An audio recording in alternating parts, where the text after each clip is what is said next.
Hello, welcome to Cinema Savvy, and welcome to our new weekly discussion series on WandaVision. Disney Plus, Mandalorian's finished, but Disney Plus have got us covered pretty much for the foreseeable future. Well, forever, probably. With a slew of Marvel shows. They're kicking off with the first one. We had the first 2 episodes released today for WandaVision. And then obviously it's eventually going to go into Loki and Falcon, and we'll cover those when we get to them.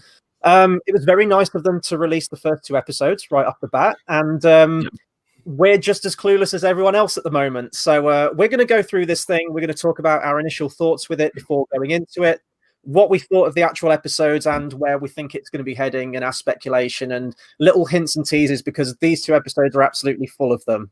Some for the hardcore comic book fans, some for the ones who have followed all the MCU films, and some even for people like me who have watched the MCU films that I'm completely clueless over until I read the article like an hour before we did this thing. So before we go into it, obviously we want you guys to comment along as well if you've seen it. This is going to be completely spoiler filled. We do want to get that off the bat right from the beginning.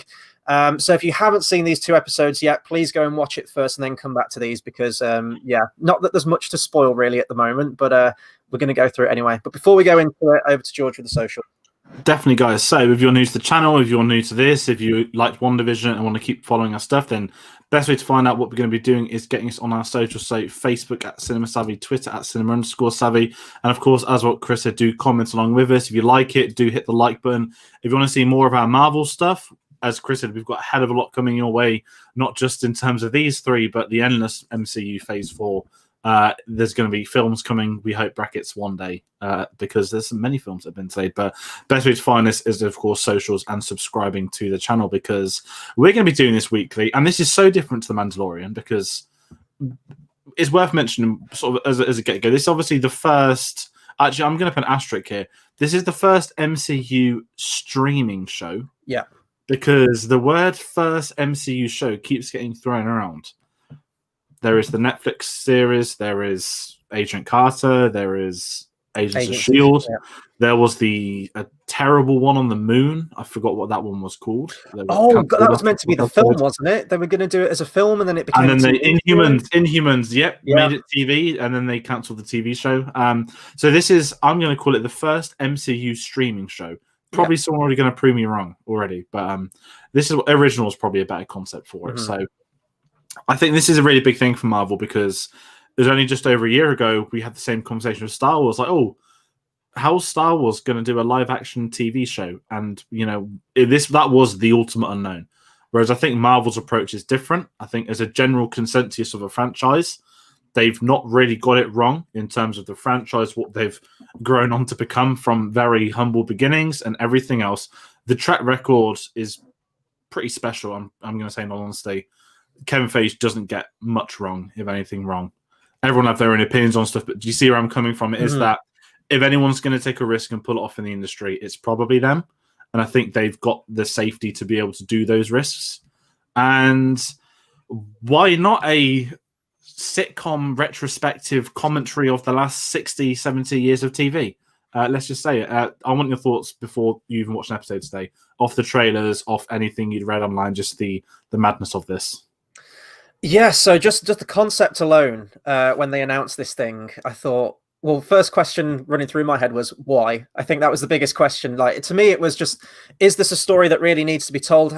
Having no knowledge of what it was going to be linked into, when they just pitched the concept, I thought, why are you making a show on these 2 characters? You finished Vision's storyline in Infinity War. I guess we can spoil that. He died. And then, Scarlet Witch, twice. And then Scarlet Witch is, probably just going to go into our next phase as like one of the Avengers still and just continue her story. Do we really need a 50s, 60s sitcom story based on these 2 characters? And you got other trailers that came out. You got Loki, and it's like, well, that's the one that's going to appeal to like the fanboys and fangirls out there that love his character. And then you've got the Winter Soldier one and Falcon, which is like, okay, this is actually like a proper continuation of these characters. This just looked like a kind of weird little offshoot. Like, let's see if this experiment pays off, and if we can actually do a TV show, a very small scale TV show as well, really. I mean, we've seen all the stuff in the MCU so far, how big those films got, the culmination that led up to Endgame, and then to go from that and pull it back to something like this. It felt so strange. And then more information started coming out about what this is going to link into and what it could potentially be building up to it. And that's going to be a lot of my conjecture today on this review, is that, and I think we're both in agreement with this, you said this to me too, that this should have been like a Netflix dump of, there's your 9 episodes, there's your complete story, go through it. Because I think structurally this isn't, they've sort of like pitched it the same as Mando, that you've got to come week to week to see the next episode. Now that works for Mandalorian because fundamentally that is a very episodic show, and you can sort of just inherently, like Star Wars, you can just sort of like stroll into it and you're on this adventure and they're kind of separate adventures. This is a continued story. Now it might be a different setting, it might be a different time period, but fundamentally it's one narrative. And I think that it's going to be interesting to see how this goes over the next few weeks, to see if it does flow as a weekly show rather than a one that you can just binge through. So first thoughts going in, I thought, why? But now after watching it, I'm equally as confused as everyone else, I'm sure, at this point. And we're going to go into sort of, theories and potential spoilers that it could link into that's tied to the comic books. I wasn't aware of any of that stuff. I was aware of some of like the main MCU stuff, but this stuff goes in deep. Like they've done their research, they know their comic books, they know their stuff. So at the moment, I'm still really confused, really. And I think that's the point of it. It's got that intrigue, though. And it's kind of like Agents of S.H.I.E.L.D. for me, which is a show that I never watched, by the way. I think I got like about 5 or 6 episodes into the first season and just like petered out. But they had me on the concept. I was like, how has Coulson come back? And that's all I wanted to know. And that was keeping me going week to week for the first month. And then I was like, they still haven't answered the damn question, I'm out. So this is like, what is going on? This weird sort of Truman Show reality TV thing. Are they under surveillance? Have they been captured? Has Wanda been captured? Is this all in her head? So I'm asking all these questions that I want to know the answers to, and hopefully we get them all at the end of this series. I don't know if it's a series that can go on and on for like a season 2, 3, etc. If this is just a standalone one and done, I think that's the best thing for it. Yeah, it's one of those shows where, sort of bouncing off you as well, when they announced this, I mean, this wasn't going to be the first of the MCU shows. Falcon and Winter Soldier had the release date down first. It was going to be the first one. Obviously, Corona's come and gone. I'm sorry, no. It's been not gone, as in when it went back to filming, people filming for the first time, that was... WandaVision was able to restart after, because it was a studio audience. It's, in theory, a very small set, whereas with Falcon and the Winter Soldier, that is not small scale. That is, as we said, it's that film degree, it's that, here's the big set, here's you on location, here's action, here's CG, here's everything, whereas this is confined. So Kevin Feige said he swapped the release dates around. He actually said in an interview recently that he was inspired by The Mandalorian, saying that what that's done for Star Wars, he feels that WandaVision can propel Marvel's Phase 4 into a new way, which I kind of see where it's coming from. 2 completely different franchises, shows as well. But I understood the point. That it was a weird one, because it's what you said straight. Vision story is dead, and the biggest critique of Marvel has been that people keep coming back to life, and it's kind of a running joke. It's that if you didn't see them die, they're not dead. And we see one man die twice, and here he is above us on this video. He's a lead in the series. And Paul Bettany himself did a great interview this week where he said as well that he was called by Kevin Feige to go into his office. That he'd finished filming Infinity War, and he sat down and he says, I thank you for what you've been able to do for my career. And obviously he said internally he was thinking, they've already killed me twice, so that's me done. And then Kevin Feige says, are you quitting? And Paul Bettany says, well, there's nothing left for me, is there? And then he says, actually wanted to pitch you a TV show. So I think Paul Bettany was a surprise. He was wonderful in his interviews, but it's really... it's so hard. It's kind of what you said, is that the first trailer didn't do anything for me, and then the second one did, and I was like, oh, okay, like I'm intrigued. I think intrigued the key word that's been everywhere. And I was like, this is different. And one criticism many people have of Marvel is that they feel the same. You can probably grab 4 Marvel films out of a hat, and there's going to be very similar theme, story, set pieces, all that kind of stuff. Very rarely do they differentiate from the other. There's already nothing like this, and maybe this is because it's TV, but for them trying to do that, here's a retrospective on sort of sitcoms across the last few decades, and we've got the character of Wanda, who we know is one of the most powerful Avengers, if not the most powerful, and we know the Vision's dead. So we already go in as an audience aware of some of these things, which I think does help, which is really cool. But I also feel this could, maybe in 8 weeks we'll know if this could be a good starting point for some people too. But it's such a bizarre concept that I'm just really hooked on it. And it's kind of what we said, that the first few episodes, we've actually got a comment from Carl I'm going to bring up. These first episodes are going to be like Marmite. I know people, one of my friends, not that big on Marvel, he started watching it because it was in black and white. And you do get people like that. You can't make everyone watch everything. And this isn't something right now I'm going to go and tell people to watch. That's not a criticism of the show. That is backing up the thing I said to you, which you said to me. I feel like this needed to be released online fully. Now, in 3 episodes' time, it might be a case of, oh, this is week to week. But as an entry point, I think definitely they needed more than 1 episode. I think episode 2 had a bit more going for it in terms of we're branching out. You got the color change at the end. You got to see a bit more of that superhero stuff, and that 60s era is far more, what's the word? It's easier to watch as a viewer than the 50s stuff they were doing in the first one. So definitely they needed at least 2. I know that critics were sent out 3 to watch. So Disney already obviously has given stuff out, whereas in the past, there were no critic screenings for any Mandalorian or any other Disney Plus stuff. This is something they're both confident with, but also I think they're probably aware of this is a very tough sell. And I think as a heading into the story point, the consensus after the first episodes is that I think I like what I've seen, but I really need to see more. And I think that's a consensus, everyone. And it is nice. It's so different. You know, I've loved sitcoms over the years. They're the easiest types of shows to binge. You get different types. You get your mockumentaries, you get your normal ones, you get your old ones, your new ones, all that kind of stuff. So it is pretty cool having that sort of, let's veer through history of this genre. Let's pay homage. I'm more excited as they get to more recent eras when I've seen far more content, but straight away it feels like they want to do something different. They're doing something different, and they've got me on that purely off the fact that it's not the same Marvel stuff I've seen. Yeah, no, absolutely. I'm quite conflicted on it as well, because you mentioned there it's different, and in a franchise that's ran for, God knows, 20-something films now, isn't it? Is it beaten Bond now? Is it equal with Bond? Is it will be after this year. Yeah. And, you know, like, one of my biggest criticisms with the Marvel films is, and overall I do enjoy them. Obviously, I've watched every single one that's come out so far. They did hit a time where they found that formula, very similar to Bond, I guess, in a way. And every single film, cookie cutter formula is the phrase that's thrown around a lot with them. And I did feel that. And, you know, there were moments just before Infinity War where I was feeling that fatigue. I was feeling like I want to drop off this thing. Thankfully, Infinity War and Endgame pulled me back to it.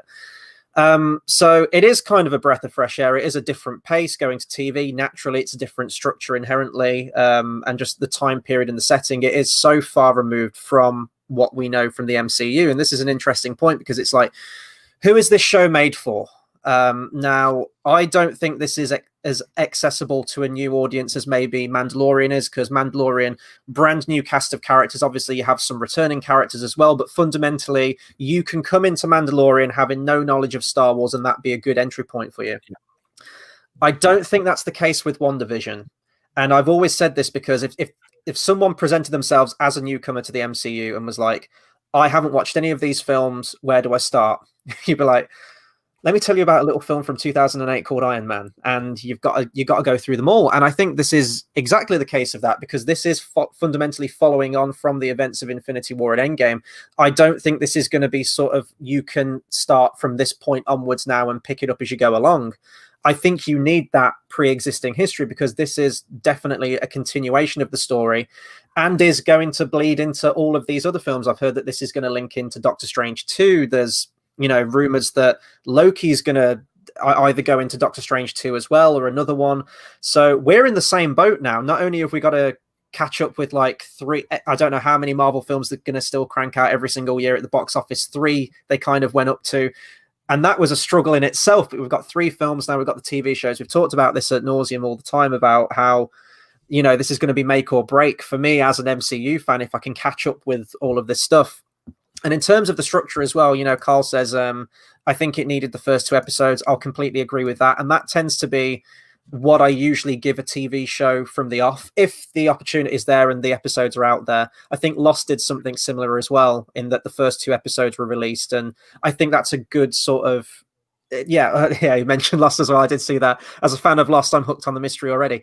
Exactly. And maybe I'm a sucker for the mystery in TV series as well, because that's honestly the big thing that's keeping me going right now. And I hope it's a good payoff at the end, because there's certainly a lot of questions that are raised.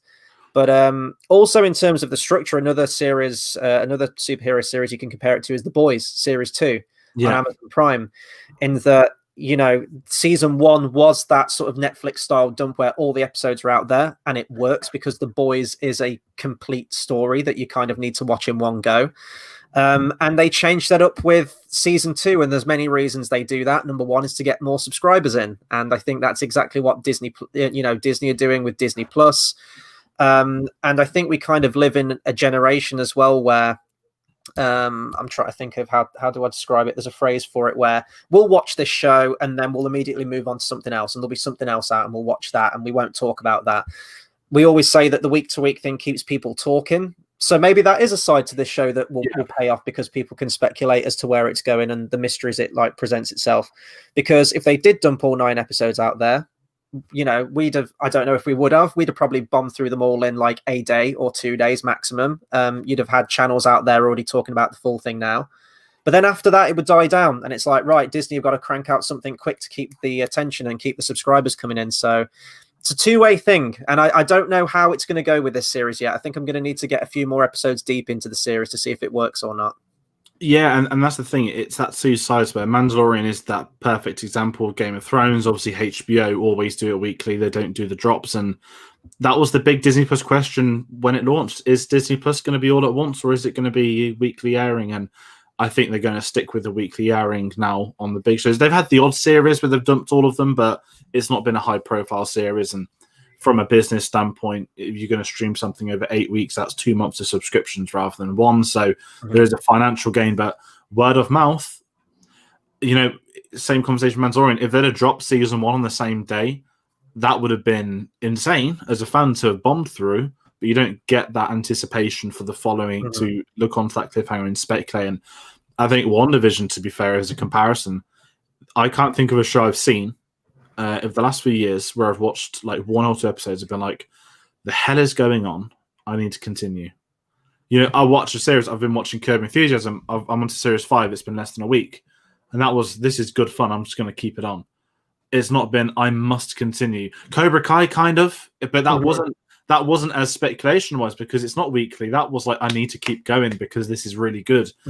And it's so different with this that both arguments from both sides lean on WandaVision, and it's going to be, I think, a fascinating journey over the next weeks. I hope a good journey. I think that's the key. I want this to be good, and the fact it's trying to do something so different, I really want it to be really good, because I did like these 30 episodes, and I think with the younger audience, actually, there's a really good comment by Carlos. I think the star might put the younger audience off. I do think so. I think if you're not aware, this is a parody of sitcoms, certainly American sitcoms. Not to get all like philosophical, you get a joke in the I was about to say season 2. You get a joke in the second episode about, oh, he's a communist, because at that point they're in the 60s. And episode 1 they're in the 50s. And if you don't know what a nuclear family means, then you're probably not going to have a clue why it's so fun. I'm not saying it was funny, but why they are how they are in the first episode. And I think there's a lot of contextual history analysis in there. And I think that is where people will struggle. So it's going to be fascinating to see where it picks up. I think the Marvel fans who, not saying you have to be a Marvel fan to enjoy it, but there'll be definitely people that watch this that aren't keen, but will stick with it because it's Marvel and they trust them. And I think trust is a really important word. So I've got faith in them moving forward. And I'm kind of intrigued. We haven't really spoken about the episodes themselves, but the concept alone, I think, is one of the most intriguing things Marvel have done. And I think that being said, seeing it today, I wasn't massively hyped for the show either. Same. It kind of came, and it was kind of like, I technically wasn't hyped for Mandalorian season 2 until the week before, but the last couple of days, like, Marvel's back this week, and we've not had any Marvel content for almost a year and a half now. It's been nice, though. I'm not going to lie, the break for it's been nice. And I think sometimes things need it, and I do think this has benefited them that we've not had loads of stuff on the screen recently. That we know this is kickstarting this big Phase 4. We know that Elizabeth Olsen's going to be in Doctor Strange, as that was filming. It's obviously been postponed at the moment. and we know where things are going to go, and we can speculate heavily, which we'll do at the end, because I think I already know the ending of the series. I think a lot of people probably do as well, but we'll get to that at the ending of this episode. But let's talk specifically about episode 1.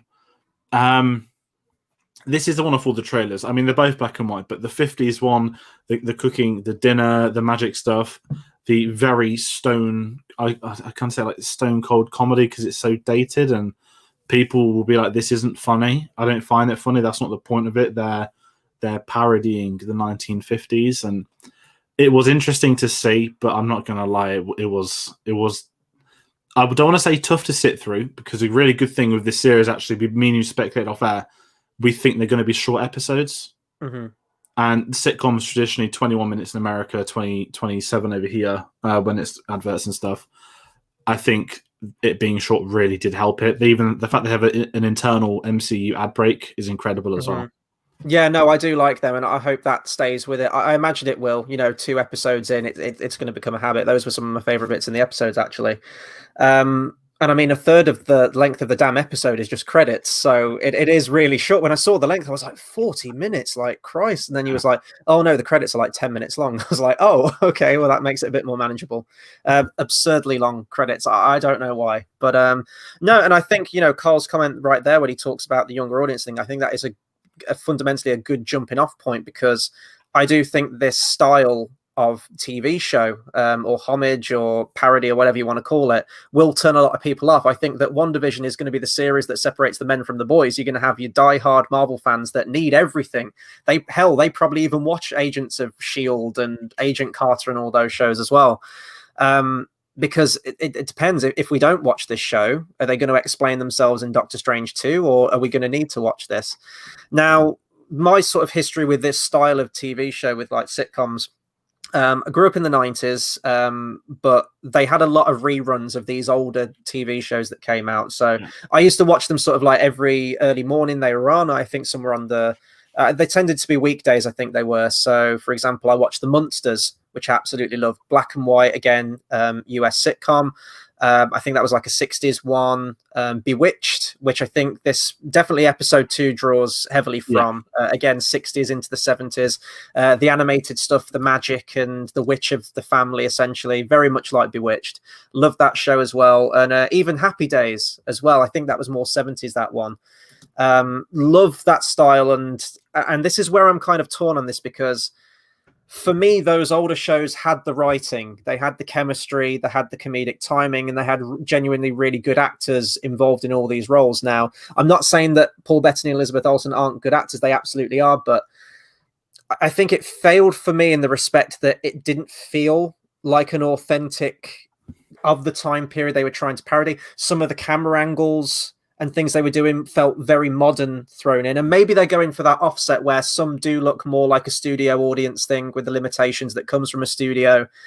But then you had more filmic type things happening, or angles or close-ups. And it's like, well, you wouldn't really get that in one of those older shows. So just sort of how it was filmed and the filmmaking style of the episodes did kind of take me out a little bit. Maybe it was intentional, I don't know. So this is where the conflict comes in, because on the one hand, I really like that they did go in this completely random direction that I never thought Marvel would, and they're completely just rocking the boat with this show.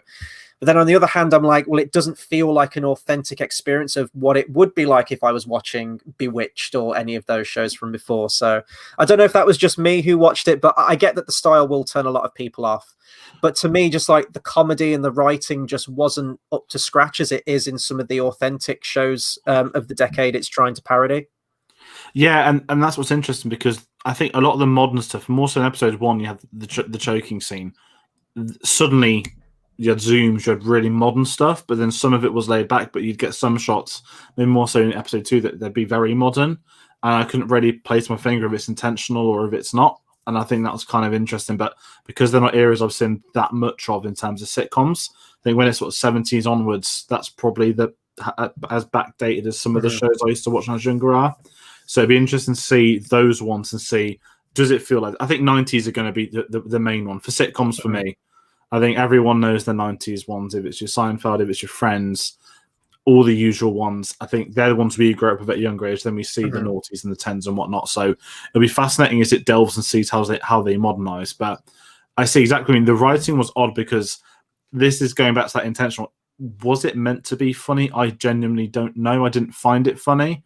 Was it outdated humor, or is this stuff that they thought was funny back then? I can't obviously make the observation. I wasn't around back then, and I haven't seen enough of it. So it's really interesting because I thought the two of them were great. I thought their chemistry, the show is over reliant on these two. It's called WandaVision. It has to be these two. And sometimes you can have, especially, I guess, in the old MCU film, when you have these couples come together out of randomness, there's never really a chemistry there. And in all honesty, with the MCU films, these two haven't had many moments together. I mean, you've got, obviously, them on Civil War being on opposite ends was a great personal relationship thing. You have the Infinity War, one of the best scenes of the MCU, which is obviously the ending of it. You've got the weird Scotland romance at the start, but say, okay, not that it would be this, but if it was Chris Evans and Scarlett Johansson in a show, like, they've had chemistry for like 5 films. They've been together in like loads of films. Whereas these two, because we haven't seen that much of them together, I think that actually benefits this, that we're getting more of an insight into it, because we all know as the viewer that ultimately he is dead. She is in her own world, which we'll get to. She's created her own world, her perfect world, and so many of these sort of, certainly 50s and 60s, it was that nuclear family. This is how great we are. This is how great our country is. It was all ultimately behind the scenes propaganda. And I love that thing they're trying to do with it, because we are going to get reality slowly come in. We had a clip of it in episode 2 when she literally rewinds the scene, which we'll get to, because that's one of the really big talking points. I thought off the back of the 2 episodes, it's not going to work without these two. I know that's stating the obvious, but I just think their chemistry, and they're believable. I think they've both been great. I think Paul Bettany in episode 2, when he's got the sort of I guess slow, what would you call it? I mean, he's got chewing gum stuck in his cogs.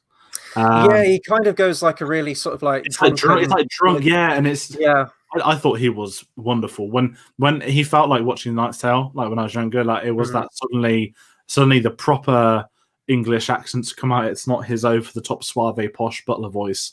It's the proper, like, sort of not Cockney, but it's like here's a typical Englishman that's drunk voice.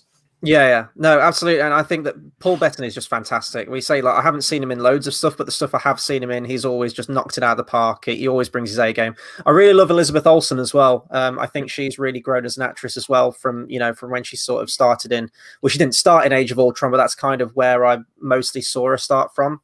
And then she's done like a bunch of other stuff at the moment, and she's great in everything. And the two work together. I think the two do just have like a natural chemistry together.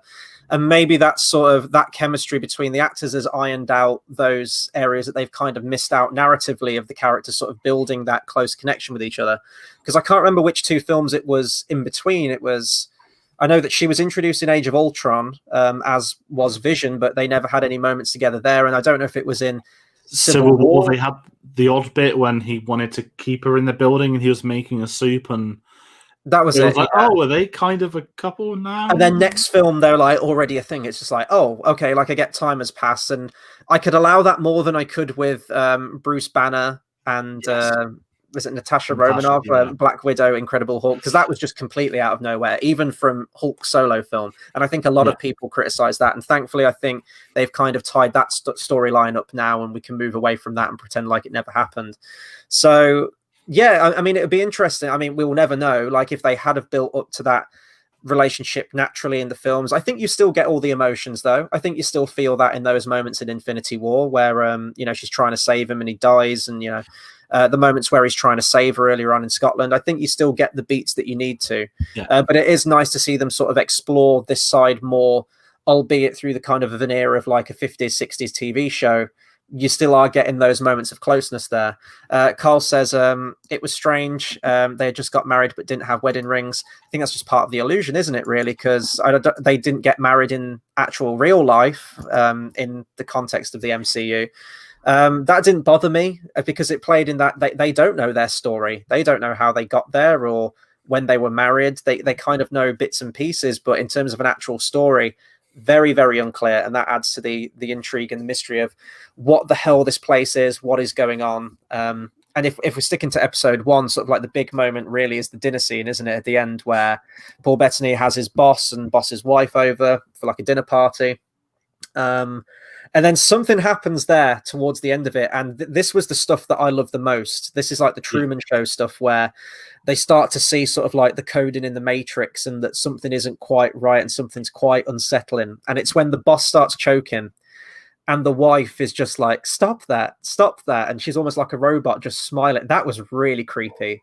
And I want more stuff like that. I want more of those moments where things start glitching in the system and things are starting to break down. We get it in episode 2 as well with the who is she? She's like the sort of like, I won't say the matriarch, but she's like the head honcho of like the women's group, the social group. So those moments there where it gets really kind of, I won't say like a horror film, but it just gets really unsettling and unnerving. Those were like the biggest takeaways that I had with these 2 episodes. Yeah, and this is what I love, that I saw someone tweet yesterday saying that forget calling this a comedy, it's a horror. Mm-hmm. And when I was watching this, I didn't have this approach, but I was like, this kind of reminds me of Get Out. When you have those moments, you know, the choking scene, because you knew something was going to happen. And, you know, there's over the top, oh, she's going to open the curtains. No, she won't. I was like, come on, something needs to happen. We're near the end. And you get the choking. And it's like, oh, is she like force choking him because he made a bad comment? I was like, is one of the 2 of them like unhinged? Because the camera cuts and then it's like, oh no, like something creepy is happening. And you mentioned you've been, obviously there's theories online about it, but I said to you before we hit live, I was like, I was half expecting to like hear like a Thanos voice. Not that he's alive or anything, but just this sort of PTSD thing. Because obviously we know how it went wrong in Infinity War. I think you'd still get that though. Now, I mean, I would have loved a Thanos voice or a flashback. Don't get me wrong. It would have been too on the nose. Yeah, exactly. So it was like, oh, is this a link to what I've seen previously? And I like that it had me thinking. I was like, this is uncomfortable, and it's ultimately this is right now the actual core of the story of the show. Granted, it was a couple of minutes. It was something's going on. I was going to and she's powerless to help as well, exactly how she was in that situation where Vision was getting choked as well. And then he takes, was it a nut in his throat? I can't remember what it was, but it was like a pip of something, I think, wasn't it? It looked like an avocado kind of thing that you get or something. And I love that. And when that ended, I was like, okay, I'm ready for episode 2 now. I think because it was at the right timing of that, I think it left me to say, okay, if this is teasing at what's to come, let's see what we can do now, because I don't think that would have been strong enough to have done here's week 1, here's first episode, here's a slight hint at the future, we needed something else. And I think sort of, I don't know if you've got any more in episode 1, but I think episode 2 delivered on that more. Yeah, no, absolutely. The question I was going to pose to you is that, if they'd have left the guy who was choking, do you think he would have died? Because I was kind of sitting there like, if this is all fake, if this is all an act, and even the wife, you know, she was having that really creepy sort of, I won't say breakdown, but glitch almost. Yeah. I was like, if these are all play acting, if this is like Truman Show, everyone's in on this act and playing a part or whatever it happens to be, or if it's a vision, clearly this isn't happening for real. Would he have been fine? If they'd have just left him, would he have just continued on choking, or would he have just got up and said like, oh, thanks for the meal, and just walk out? It got me to that point where I was like, I genuinely don't know what is happening. Is this the real life? Is this just fantasy, to quote a Queen song? It's just, but I don't know. I don't know what your thoughts were on that. If they'd have just left him, do you reckon anything fundamentally would have happened?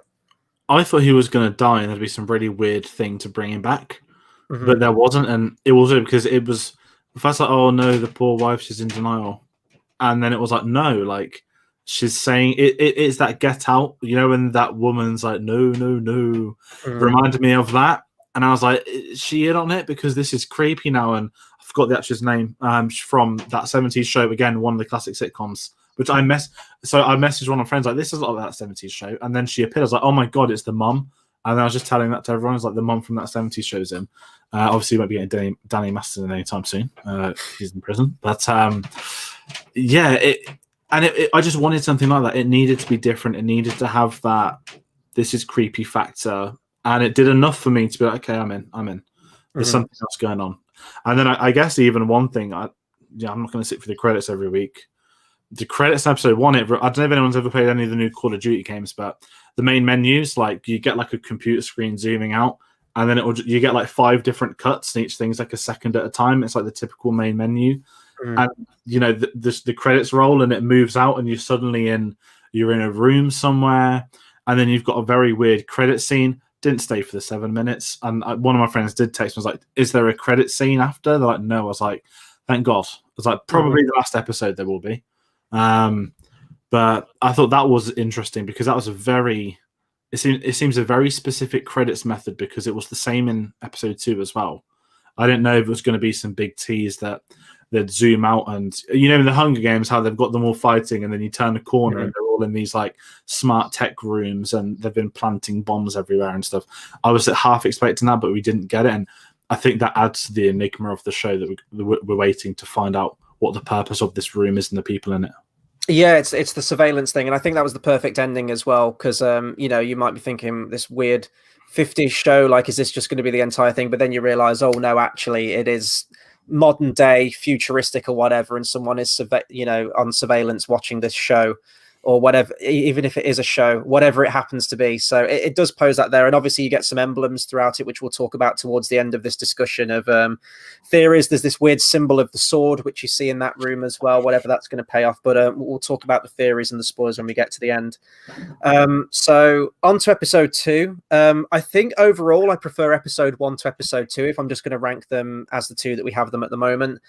Again, it was sort of like the writing thing for me, and I know that you do get sort of like wacky, sort of cringe-worthy plot lines in shows that it's parodying, but I love Bethany, but the whole eating the gum and getting drunk and the performance thing at the end, that it kind of lost me. It didn't really hold my attention. I think the biggest thing I mentioned sort of at the end where it got really uneasy, it was the Elizabeth Olsen stuff where she was trying to ingratiate herself into this social group of sort of like the housewives of the neighborhood, and sort of like there's this one leader and she was trying to curry favor with her, and there are moments where she was almost panicking, like Elizabeth Olsen was like, "I'm not going to hurt you," and she says something like, I don't believe you, and it's like, oh, what's going on here? And then the bit where the glass smashes in her hand and the red blood against the black and white, that was my favorite stuff from episode 2 as well. But the rest of it, like the actual main plot, like I didn't care for, and I don't know how much of the main plot per episode is actually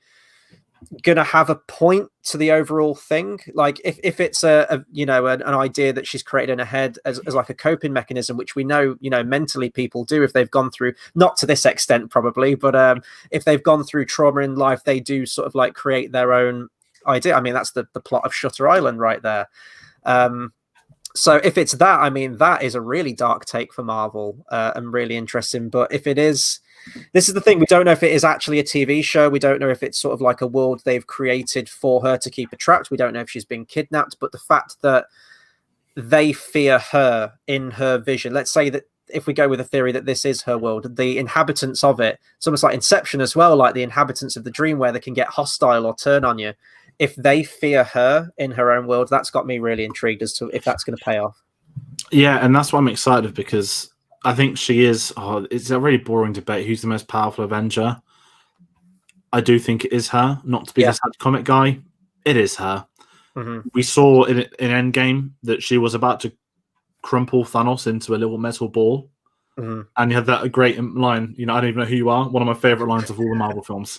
It's used so much in modern day, but she is powerful, and I love this concept that she is locked away somewhere. Is it a military base? Are they just spying on her?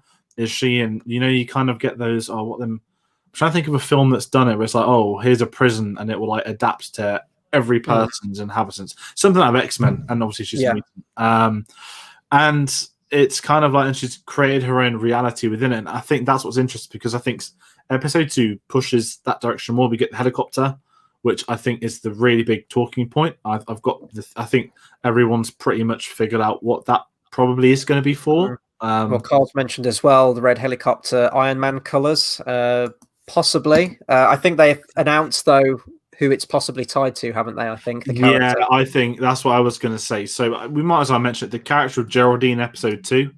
I forgot the actress's name, but her character is also going to be in Captain Marvel 2. She is the young girl from Captain Marvel 1, the daughter of, I've forgotten the name of the character, Brie Larson's best friend. So obviously, because I keep forgetting that was set in the 90s. So obviously, that film was so forgettable to me that I wouldn't even have known that if I hadn't have read it. Like they said, oh, the little girl from Captain Marvel. I was like, Yeah, there was probably a little girl in Captain Marvel. I can't even remember that film. I've only seen it the once. I've only seen it once, and I was mainly there for Ben Mendelsohn. Yeah. I mean, I was there anyway because it's Marvel, but you know what I mean. But it was one of those where her mum was a pilot.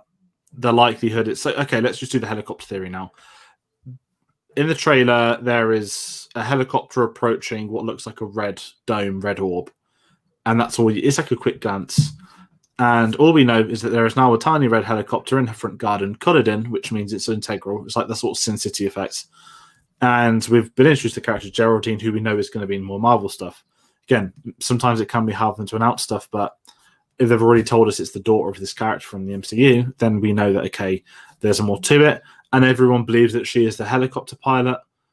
Is the question, does she know? Did she go in with a mission? Is she on a mission? Or did something happen and she's forgotten what she was meant to do? Bit of a Harry Osborn from Spider-Man 3 situation. So she's got her own story arc, which can be very interesting. So I think there's going to be a lot riding on her. And obviously, unfortunately, we know she's going to get out of it in one piece because she's going to be in the next film. But there's a dynamic there, again, to build up interest. What's her character arc? What's her purpose in this series? So I thought that was very interesting.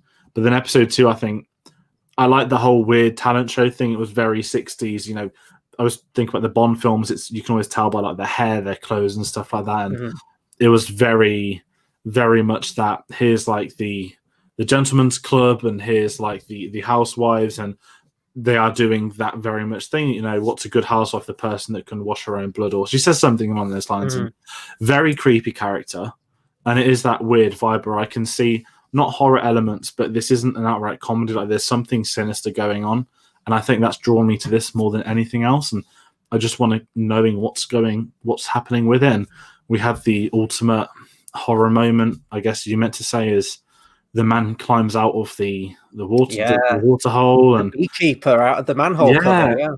That's that you would. I mean, I wasn't scary, but if you show it to like a 5-year-old kid, he might be terrified. Like, what's this doing in a Marvel thing?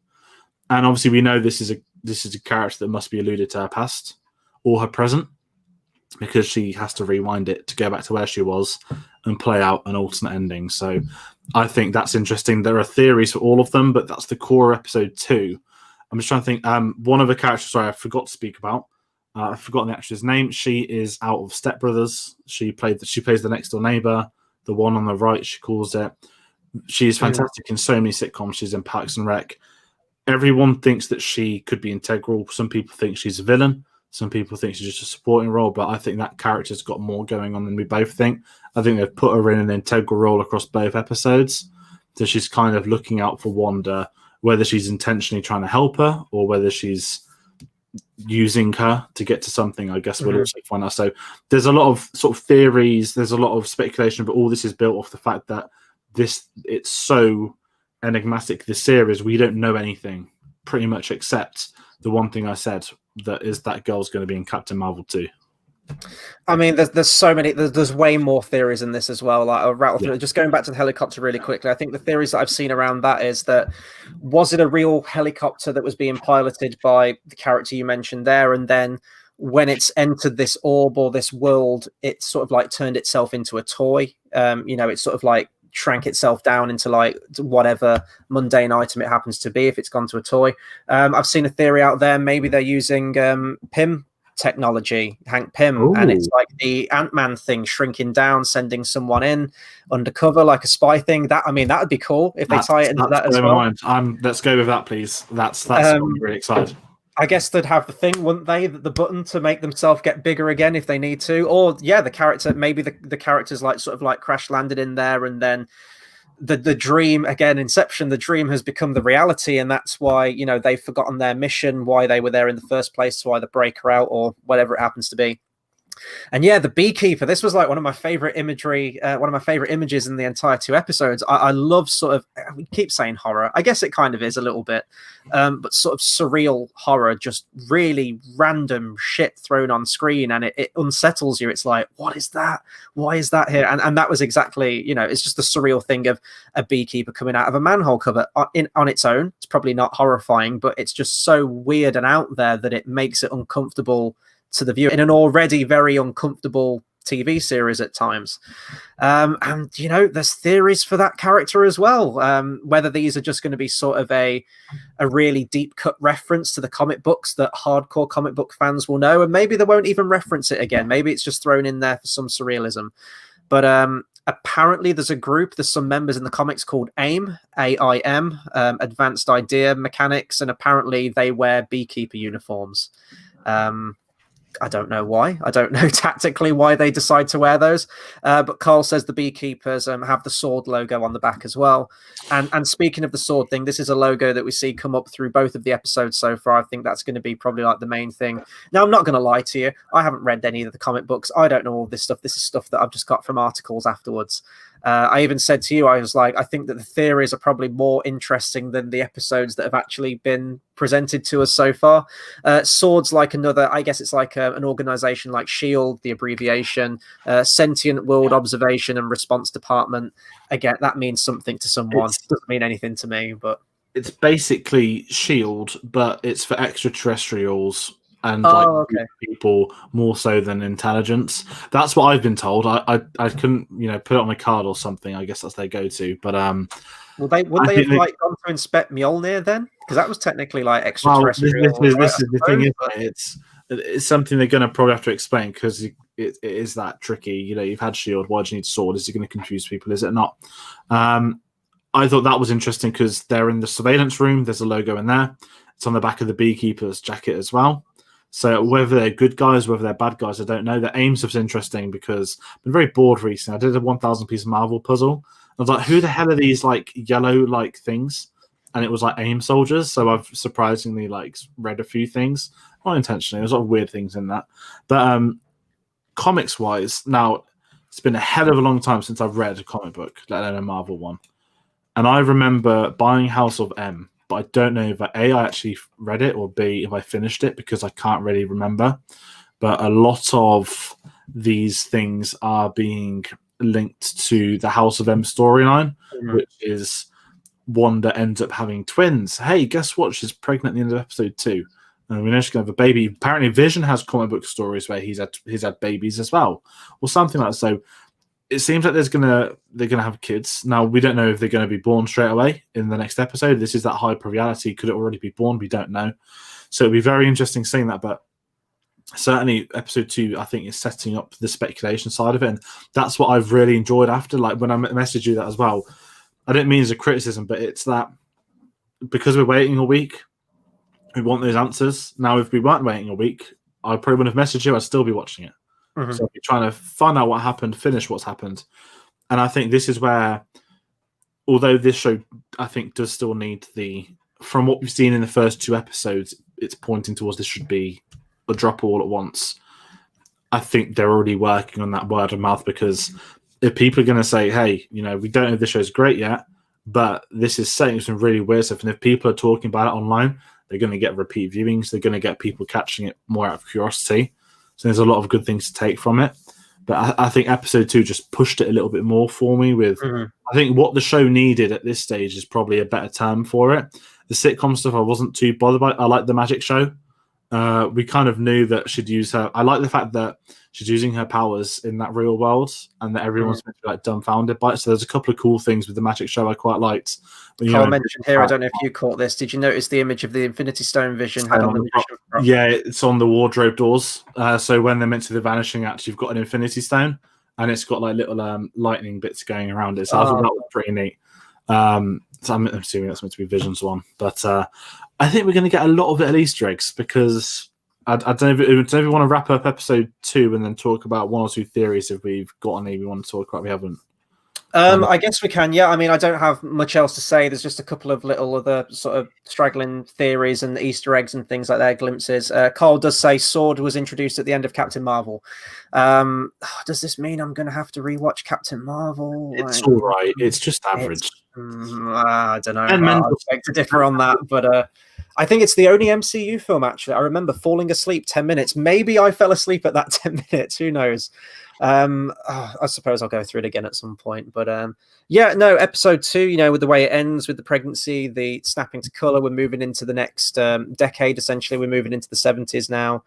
I'm down for it. I think that was a good ending. I prefer the ending to 1 because it did pose that question. It's everything is not as it seems. Who's watching? And then 2, it's going more into that weird, surreal territory as to. I mean, the twin thing will be very interesting to see how that plays out.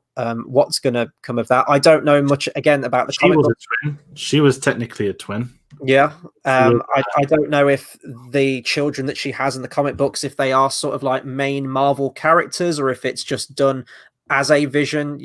Mephisto I'm more familiar with the Spider-Man storyline. I think that if I remember him rightly in the Spider-Man comics, I think like Mary Jane dies or something like that, and Spider-Man basically makes a deal with the devil, Mephisto, and then it creates this alternate world for him where she survived, but things take a sinister turn, and I think Mephisto is ultimately like the main villain. I guess we could talk about who we think the main villain is. So far, I've seen 2 theories out there as to who it might be. Mephisto being one of them, and the other is one called the Grim Reaper. Apparently, in the animated intro of episode 2, it's probably going to be like a few frames long. If you pause it, you can see an outline of what looks like a helmet that's worn by the character of Grim Reaper, which himself apparently has ties to Vision. Now, from my understanding of how his origin story of Grim Reaper's origin story and why he's a villain, they won't be able to do that with the storyline they've gone with the MCU, because I think it's that Grim Reaper had a brother, I think it's called Wonder Man or something, and then Wonder Man had some link with the origin of Vision, apparently, or sacrificed himself to make Vision, which angers the Grim Reaper. They can't do that because obviously Tony Stark's made Vision in this continuity. So I don't know. Would you like a sort of like main sort of like costumed comic book big baddie behind it all? Or?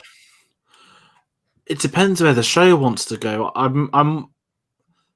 I'd quite like a villain that's going to be not in disguise, because they already are, if they are in it, if that makes sense. Sorry. I don't want a big bad. I don't want a final act, a big explosion. My only worry is I can imagine the final episode, X-Men Last Stand, when Jean Grey gets killed by Wolverine.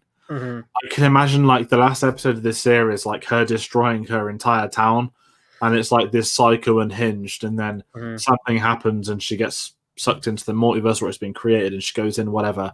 But I'm not saying I don't want a big action set piece, because if it builds towards it, I've got no issue with it, but it feels so self-contained right now. Yeah. It could be kept that way. And if you've got, this crazy villain in a cape doing all that stuff, I mean, maybe, she'll get her costume and Vision will get his, but the reality is that Vision is dead right now. So when reality is the Inception stuff, there's like a term for it, that sort of alternate reality like thesis. There's some weird term I read earlier. I've been searching for terms I've never heard of tonight. I've already forgotten one. That's how deep this is already. I don't think I'd quite like this show's villain just to be a man in a suit, to be fair. I know it's really boring when you get the villains in suits, but if you have the right person or you've had the right story, then you can have a payoff. It's like Rich D. Grant in Logan. He's technically the villain of it, right? And he's not a villain. He's not going to do anything, but he's compelling from the small bits of him you see. And I think maybe something like WandaVision, if they need to have a villain, it can go down a route similar to that. I think that'd benefit it really well. That being said, though, I think that if they were going to do one, I think the Devil one seems a bit more not realistic, but it ties into, I think, some of the House of M stuff, and it seems more connected to what Kevin Feige already spoken about of the show. I think what we are going to get, you mentioned obviously the characters. You see the helmet, it looks like the old Spider-Man logo because it's in the cartoon. It's the cartoon at the beginning. I think we're going to get a lot of curveballs thrown in there. I think they're very aware that everyone's going to dissect every few seconds of everything. Someone's going to press pause on every new still. I think they'll throw in a lot of things that have meaning in the comics that have no intention of being a thing here. I wouldn't say it's done as what's the Trevor Slattery thing called? You say about Last Jedi, it begins with I. Subversion. Yeah. Subversion, sorry, what did I say? I don't think they're going to do it to a point like here's a core plot point we're subverting away. I just think it's going to be like here's a mini Easter egg, but it doesn't actually mean what you think it could. Yeah, I think they're gonna. I wouldn't surprise me if the ultimate reference, which I don't think we're ever going to get, is going to be Magneto. I don't think we'll ever get it. But potentially we could get a Quicksilver one because she's kind of forgotten about her dead brother. And I think he could prop up in it in a flashback or if something, Van Taylor Johnson pops up, I wouldn't be surprised. Yeah, and I mean, I think that in the X-Men films, well, obviously they had the rights to Magneto, didn't they? And there must have been like a weird thing there with the characters of Scarlet Witch and Quicksilver. So it's amazing. So Marvel read the contract. I remember reading it at the time. It was just incredible because I think they both came out the same year, didn't they? Ultron Apocalypse. Marvel basically said, we can have Scarlet Witch, but we cannot call her Scarlet Witch. We have the rights to call her Wanda Maximoff. We cannot use the word mutant, and we cannot use the word Magneto. We cannot use these words. And then basically Fox wanted to try and take Disney to court, but they knew that Marvel had read the legality of the contract. So that was the moment I think Disney knew that they had no issue using any character they've ever created. When they can take Magneto's kids, chuck them in Age of Ultron, and it's like, hey, we did it, we can do it, you can't stop us. I think that's when you knew that they're going to win, and I'm glad they did because, Scarlet Witch was in Apocalypse, Days of Future Past. Well, I was going to say he's got a little sister, hasn't he, with like red hair, and they never specifically say who she is, but she's there. And there's the line in the film where he's in the elevator with Magneto, and he says like, "Oh, my mum knew a guy that could control metal," and it's like, okay, I see what you're doing there. Do they make a joke in Dark Phoenix as well? I think they probably make it a bit more explicit. Yeah, and I'm glad they did what they did because I think she's interesting. If they called her Scarlet Witch now, it looks so weird. But obviously, we know off the trailers they're gonna whatever the Halloween episode's gonna be. Vision and Wanda are gonna be in their like old school comic costumes, which I think is gonna be really cool to see. I think it's gonna look so weird, but I think that's gonna be a really neat little thing, which I'm gonna have a lot of time for. I'm just having a look now because I know that obviously it's going to go through all the decades. I'm trying to think of. Can you think of any 80s American sitcoms? It seems to be like like a 50s, 60s, 70s thing, and then there's Friends, but I can't think of anything specifically from the 80s. There must be some. So I think Seinfeld started in 88 or 89? But to me, that's 90s because it's so much like Friends. Like you got Fresh Prince of Bel-Air was 90s, so Fresh Prince of Bel-Air was 91. 80s. Oh, apparently there's the Cosby Show. I've just typed it in. Well, maybe not that one. Let's not do that one. I can more from Mindy, I guess. I can think of UK ones, be like the Young Ones, stuff like that. Obviously, they're not going to have that British comedy, but I think when they get to the 80s episodes, they're probably just going to love the fact they're in the 80s. I reckon that'll be. You've got stuff like Cheers. Oh no, there is a bunch of stuff. Yeah, Full House as well. Yeah, no, they'll have plenty of stuff. My mind went blank. It kind of capped at the 70s, and I was like, did anything come out after that, US sitcom wise? I'm looking forward to. I think the Halloween episode it's got to be the 80s one, surely, hasn't it? Like that 80s street. That's so 80s to me. It's in everything. It's in E.T. It's in the film Halloween. Actually, that was 70s. Never mind. But yeah, no, if we're going to sort of like wrap up with things, I don't know if there's any other theories out there. I think we pretty much got them all. There's the little cutaway guys, you get a reference to Stark, you get a reference to Hydra. I don't know whether they're going to sort of amount to anything. And that's the thing, like, I don't need everything to amount to everything. And with the platform they've got in this weird, wacky, weird world that's maybe in Wanda's head, this is the perfect opportunity to throw all those references in. And it shows that, they are sort of, I don't know if respecting the source material is the right thing because they're doing different things with it, but even just to reference them, I'm fine. And, they're so blink and you'll miss. If you're a hardcore comic book fan, you'll pick up on them and you'll probably get a kick out of it. If not, you're focusing on the plot and you're sort of like centering on that main MCU storyline that's going on. I won't say that I was head over heels for these 2 episodes. And it's kind of like I wasn't hyped for this thing. It was just, right, let's watch this today, put it on today. Because I know that we're going to be doing these week to week anyway. Yeah. It's a show that I would watch naturally because I've followed the MCU to this point and I'm not going to stop anytime soon unless it gets a little bit too much.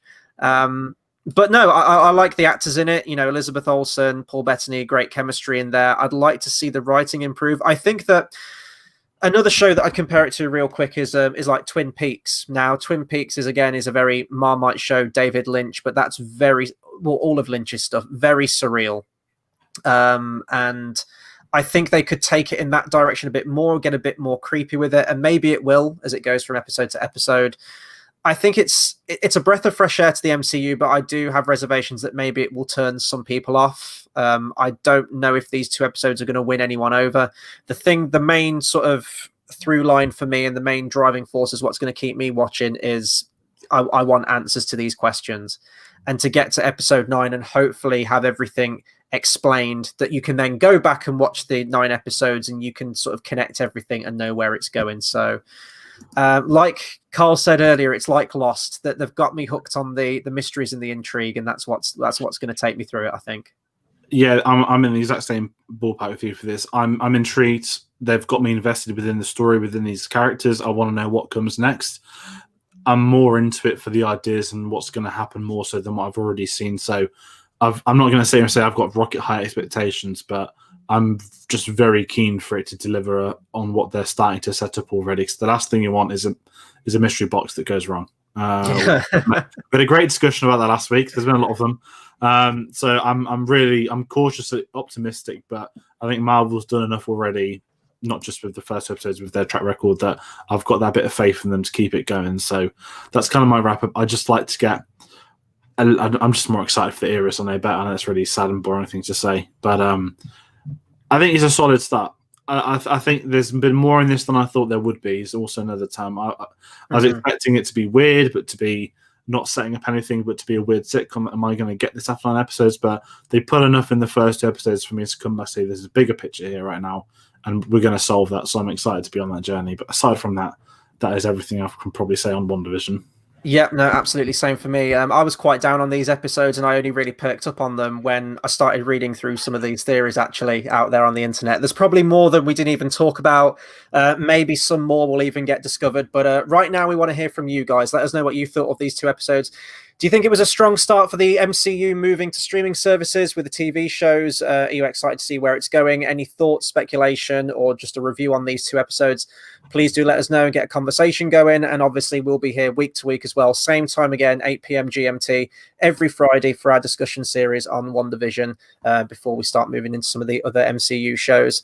Best way to follow us as well, of course, is on social media. So Facebook at Cinema Savvy, Twitter at Cinema_Savvy. And we do have some merch that you can pick up at the TeePublic link in the description down below. Please feel free to check that out. And we will next be back on Tuesday, going back to retro reviews for our review on Cobra, one of my favorite 80s films. Sticking with the 80s action films because we're just having so much fun with them at the moment, and going back to Stallone with this one. So once again, 8 p.m. GMT, that will be on Tuesday, the 19th of January. So please feel free to check that out and look forward to that. And that'll do it from us, and we'll see you guys on the next video.